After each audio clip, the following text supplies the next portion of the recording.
Hoje a gente irá falar sobre evolução dos modelos atômicos. A gente já falou sobre átomo, sobre elemento químico, mas qual a estrutura de um átomo? Para a gente poder falar sobre isto, é necessário te relembrar o conceito de átomo. Isso nos leva à Grécia Antiga, quando os filósofos acreditavam que a matéria era formada por pequenos corpos indivisíveis, na qual eles chamavam de átomo, que do grego significa não divisível. Mas o que é um modelo atômico? O modelo atômico são teorias baseadas em experimentações feitas pelos cientistas que tentam explicar como é um átomo, qual a estrutura dele. E esses modelos eles não existem na natureza, são apenas explicações que mostram o porquê de um fenômeno acontecer. E é importante lembrar que, assim como qualquer outra coisa na sociedade, os modelos atômicos também evoluíram, desde o primeiro modelo atômico até o modelo atual. E aqui eu trago para vocês um esquema desde o primeiro modelo atômico, que é o de Dalton, até o modelo atual, que é o de Schreier. E a gente vai estudar cada um deles. Então, o primeiro modelo atômico ele foi proposto por Dalton, na qual Dalton ressurgiu com esse termo, átomo. Por que ressurgiu? Porque por muito tempo esse termo ficou esquecido na ciência. Então ele ressurgiu com esta ideia novamente, tentando demonstrar a existência do átomo, na qual, segundo ele, a matéria seria formada por átomos.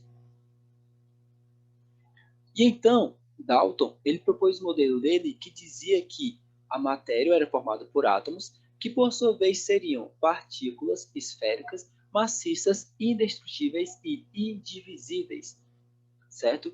E, segundo Dalton, os átomos de elementos diferentes apresentavam tamanho, massa e propriedades diferentes. Então, eu trago aqui para vocês do lado a representação do átomo de hidrogênio, de oxigênio e do átomo de bromo, segundo Dalton. Veja que cada elemento possui um tamanho próprio. Então, era isso que Dalton dizia. Tá? E, de acordo com Dalton, as substâncias eram formadas pela combinação de elementos numa proporção de números inteiros. Então, isso quer dizer que, por exemplo, no modelo aqui da água, segundo Dalton, a água era formada por um átomo de hidrogênio e um de oxigênio. E hoje a gente sabe que um átomo ele é formado por dois átomos de hidrogênio e um de oxigênio.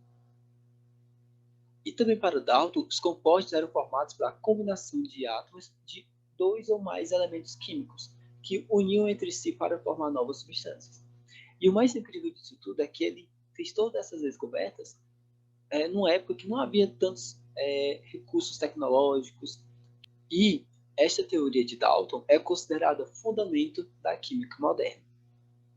Tanto é que até hoje a gente utiliza deste modelo para estudar química, para ensinar química.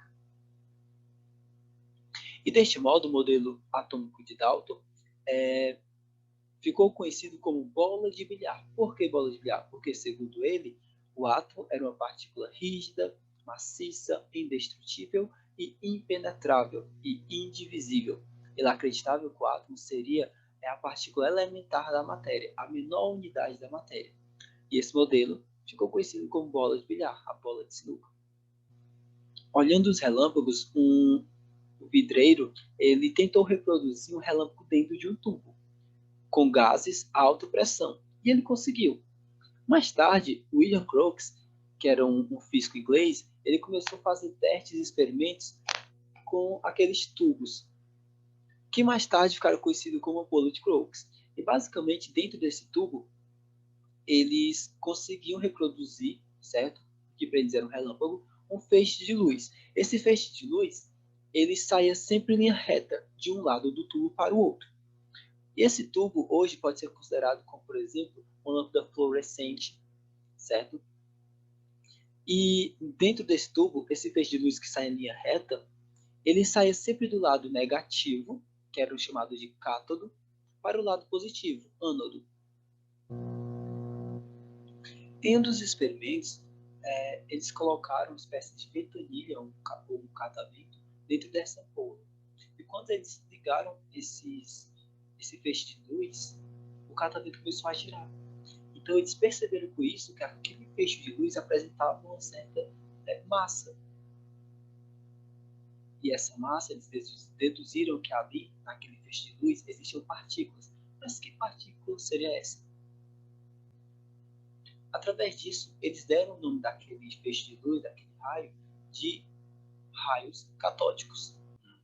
E então Joseph Johnson ele começou a se perguntar que partículas eram aquelas presentes nos raios catódicos. E começou a fazer experimentos com as ampolas de Crookes, juntamente com eletromagnetismo. E então ele começou a colocar ímãs próximos à ampola. Ele ligava o feixe de luz, certo? O feixe de raio catódico. E então eu colocava um ímã de carga positiva próximo à ampola. Quando ele fazia isso, o raio catódico ele sofria um desvio. Ele sofria um desvio na direção do ímã. Quando ele colocava ímãs de polo negativo próximo à ampola, o raio catódico ele sofria um desvio no sentido contrário ao ímã. Com isso, ele percebeu que aquela partícula presente nos raios catódicos apresentava uma carga elétrica negativa. Lembra os opostos se atraem, os iguais se repelem? Pois bem, com esse experimento ele deduziu isso, que as partículas apresentavam carga negativa.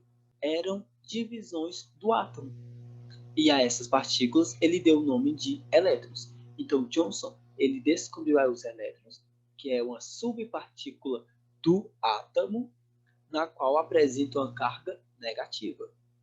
Então Johnson criou o seu modelo atômico. O segundo modelo atômico criado foi o do Johnson, que foi chamado de pudim de passas, na qual, para Johnson, um átomo era representado como sendo uma espécie de esfera gelatinosa, na qual apresentava carga positiva, e nele estavam dispostos os elétrons, que na imagem aqui é representado pelas bolinhas amarelas.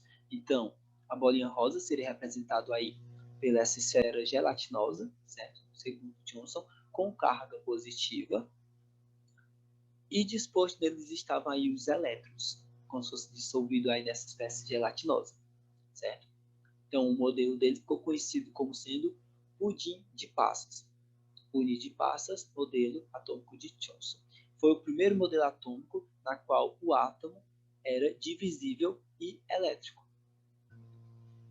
A radioatividade foi descoberta em 1896 pelo cientista francês Antoine-Henri Becquerel, na qual essa radioatividade era uma emissão de partículas ou radiação eletromagnética por parte de alguns materiais que foram chamados de radioativos, ou seja, esses materiais emitiam partículas, radiação.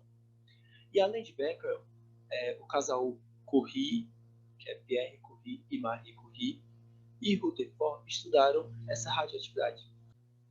E então Rutherford, estudando essa radiação, essas partículas, certo, emitidas, ele nomeou as radiações existentes até aquele dado momento, que foram 3: radiação alfa, beta e gama. Essas radiações foram nomeadas, aliás, segundo o poder de penetração dela. Na imagem, por exemplo, vocês podem ver que a radiação alfa ela é parada, por exemplo, pelo papel, pelo tecido, pela folha de alumínio. A radiação beta ela ultrapassa esses materiais e ela é parada pela madeira, pela placa metálica. Já a radiação gama ela ultrapassa tanto o papel, o alumínio, a madeira, a placa metálica, e ela é parada aí pelo concreto, pelo chumbo, tá? Então o poder de penetração dela é maior. Então Rutherford nomeou essas radiações segundo o poder de penetração. E segundo Rutherford, a radiação alfa eram radiações que emitiam partículas, certo? Radiações, emissão de partículas. E essas partículas apresentavam carga positiva. Eram partículas maiores, por isso menos penetrante. Já a radiação beta também é uma radiação de partículas, só que partículas menores. E essas partículas menores tinham poder de penetração maior, e ela apresentavam carga negativa. Então a radiação beta apresenta carga negativa. A radiação gama, por sua vez, é uma radiação eletromagnética. é uma radiação bem mais penetrante e ela não apresenta carga. Durante seus experimentos, Rutherford utilizou uma dessas partículas radioativas, na qual emitiu a radiação alfa, a radiação positiva. Essa radiação, ele fez com que esse feixe de radiação passasse por uma lâmina finíssima de ouro, certo? E ele percebeu, através disso, o seguinte: ele percebeu que muitas partículas passavam direto pela lâmina de ouro. Outras sofriam desvios e outras colidiam com a placa e voltavam. Com este experimento, Rutherford deduziu que o átomo ele apresentava grandes espaços vazios através dessas partículas que passavam pela lâmina de ouro. Veja só aqui, a lâmina de ouro ele passava reto e colidia com esse detector de partículas, certo? Então, com isso ele deduziu que o átomo tinha grande espaço vazio. As partículas que sofriam desvio, ele deduziu que, na verdade, essas partículas com carga positiva, certo? Já que eram os raios canais, ela passava por uma parte do átomo que apresentava também uma carga positiva. Lembra? Os opostos se atraem, os iguais se repelem. Então, as partículas alfas que passavam, que sofriam desvio, haviam passado por uma parte positiva do átomo. E as partículas que sofriam, que se chocavam e voltavam, que eram repelidas, quer dizer que elas se chocavam com uma parte do átomo que também tinha carga positiva. Ou seja, as que passavam direto não se chocavam em nada. As que sofriam desvio passavam próximo. E as que voltavam porque haviam se chocado com essa parte positiva.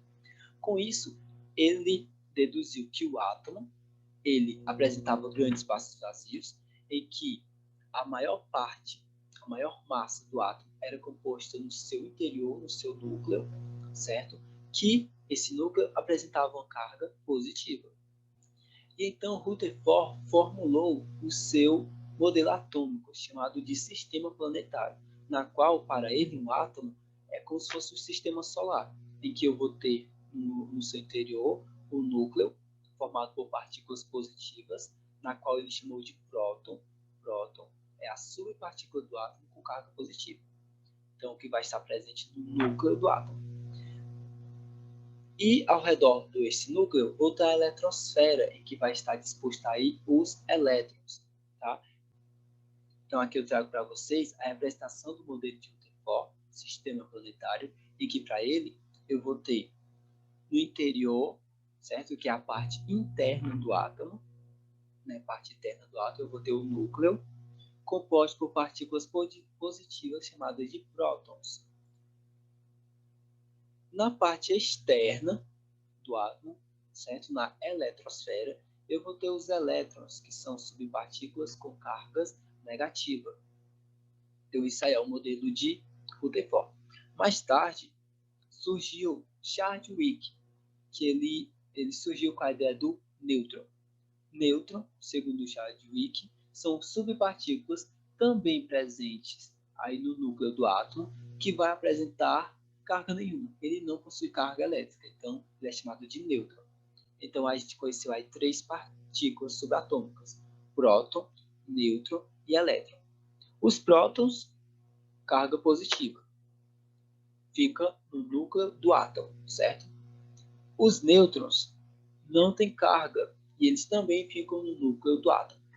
E os elétrons, carga negativa, fica na eletrosfera externa do átomo, na parte externa do átomo. Então essas aí são as nossas 3 subpartículas e os nossos 3 modelos atômicos. O primeiro modelo atômico de Dalton, chamado de bola de bilhar. O segundo de Thomson, chamado de punho de passas. E o terceiro, sistema planetário, que é o de Rutherford, certo? E aqui, como cada partícula, eles apresentam uma massa e uma carga relativa. O próton, ele apresenta uma massa 1, certo? Em unidade de massa atômica. E ele apresenta uma carga positiva, certo? Ele apresenta aí uma carga positiva. O nêutron, ele também tem uma massa relativa 1. E a carga zero, ele não tem carga elétrica. Já o elétron, ele possui uma massa relativa muito pequena, quase desprezível, que é 1836 vezes menor que o tipo de um próton, e ele possui uma carga elétrica negativa. Então, a maior parte do átomo, em relação à massa do átomo, está presente no núcleo, certo? No núcleo formado pelo próton e o nêutron. O restante do átomo é um pouco mais que desprezível. É como se um campo de futebol fosse o átomo completo, núcleo e eletrosfera, e uma formiguinha andando no meio do estádio de futebol fosse o núcleo. Então, essa aí como fosse uma representação do átomo, tá?